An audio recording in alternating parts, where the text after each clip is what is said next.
पाकिस्तान की संसदीय सियासत में जो बयान इस समय चल रहे हैं उसके पीछे की वजह ये है। दरअसल भारत में 14 फरवरी 2019 को पुलवामा में सीआरपीएफ के जवानों के काफिले पर हमला किया गया था, जिसमें 40 अर्धसैनिक बलों के जवान शहीद हुए थे। इसके बाद 26 फरवरी को भारतीय वायुसेना के जवानों ने इसके जवाब में पाकिस्तान के बालाकोट में आधी रात को हमला कर जैश ए मोहम्मद के आतंकी प्रशिक्षण शिविर को ध्वस्त कर दिया था। इससे बौखला पाकिस्तान ने जम्मू कश्मीर में भारत पर जवाबी कार्रवाई की कोशिश की। पाकिस्तान के सभी मंसूबों को भारतीय जवानों ने उस दौरान नाकाम कर दिया था। भारतीय वायुसेना के विंग कमांडर अभिनंदन वर्धमान ने अपने MiG-21 से R-73 मिसाइल लगते हुए पाकिस्तान का AF-16 लड़ाकू विमान गिरा दिया था, लेकिन इस दौरान उनका MiG-21 विमान क्रैश हो गया और वह पाकिस्तान के कब्जे वाले कश्मीर में जा गिरे थे। वहां पर पाकिस्तानी सुरक्षा बलों ने उन्हें अपनी हिरासत में ले लिया था। हालांकि इसके बाद पाकिस्तान पर काफ़ी दबाव बनाया गया, जिसके बाद अभिनंदन को अटारी वाघा बॉर्डर से भारत लौटाया गया था। अभिनंदन की वापसी के एक साल बाद पाकिस्तान में सियासी हलचलें तेज हो चुकी है। सर्जिकल स्ट्राइक के बाद पाकिस्तान को अक्सर भारत के हमले का भय सताता रहता है। यहाँ खौफ उस वक्त भी देखने को मिला जब भारतीय वायुसेना के विंग कमांडर अभिनंदन पाकिस्तानी वायुसेना का पीछा करते करते पाकिस्तान में चले गए थे। पाकिस्तान को उस वक्त भारत से हमले का डर सता रहा था और इसी खौफ की वजह से उसने अभिनंदन को रिहा किया था। इस बात का दावा पाकिस्तान के सांसद अयाज सादिक ने किया है। पाकिस्तान के सांसद अयाज सादिक ने भारतीय विंग कमांडर अभिनंदन वर्धमान को लेकर सनसनीखेज खुलासा किया है और दावा किया है कि भारत से हमले के डर की वजह से पाकिस्तान ने जल्दबाजी में विंग कमांडर अभिनंदन को रिहा किया है। उन्होंने संसद में बुधवार को यह दावा किया। सांसद अयाज सादिक ने कहा कि भारतीय विंग कमांडर अभिनंदन को लेकर बुलाई गई बैठक में पीएम इमरान खान ने आने से इनकार कर दिया था।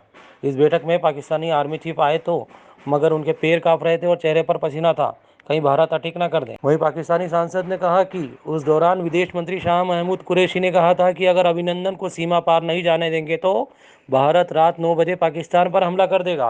पाकिस्तान की संसद में एक बड़ा खुलासा करते हुए अयाज सादिक ने कहा कि कुलभूषण के लिए हम अध्यादेश लेकर नहीं आए थे। इस सरकार ने 1-2 महीने अध्यादेश छिपा कर रखा। हमने इस्लामाबाद हाई कोर्ट में इतनी एक्सेस नहीं दी थी जितनी इस सरकार ने। उन्होंने आगे कहा, मुझे याद है शाह महमूद साहब उस मीटिंग में थे जिसमें पीएम साहब ने आने से इनकार कर दिया था। चीफ ऑफ आर्मी स्टाफ आए लेकिन उनके पैर कांप रहे थे और पसीना माथे पर था। अयाज सादिक ने यह भी दावा किया कि हिंदुस्तान को उस वक्त कोई हमला नहीं करना था, बल्कि पाकिस्तान ने घुटने टेक कर अभिनंदन को वापस भेजना था, जो इन्होंने किया। अयाज सादिक ने संसद में यह भी कहा कि विदेश मंत्री शाह महमूद कुरैशी साहब ने इस मीटिंग के दौरान कहा कि खुदा का वास्ता है कि अभिनंदन को वापस भारत जाने दे, क्योंकि 9 बजे रात को हिंदुस्तान पाकिस्तान के ऊपर हमला कर रहा है। इजाजत दें, मैं कहना चाहूंगा, मुराद सईद साहब ने कहा कुलभूषण की बात की। कुलभूषण के लिए हम तो ऑर्डिनेंस नहीं लेके आए थे जो रातों रात और 1-2 महीने वो ऑर्डिनेंस छुपा के रखा। कुलभूषण को हमने इस्लामाबाद हाई कोर्ट में इतनी एक्सेस तो नहीं दी थी जितनी के इस हुकूमत ने दी।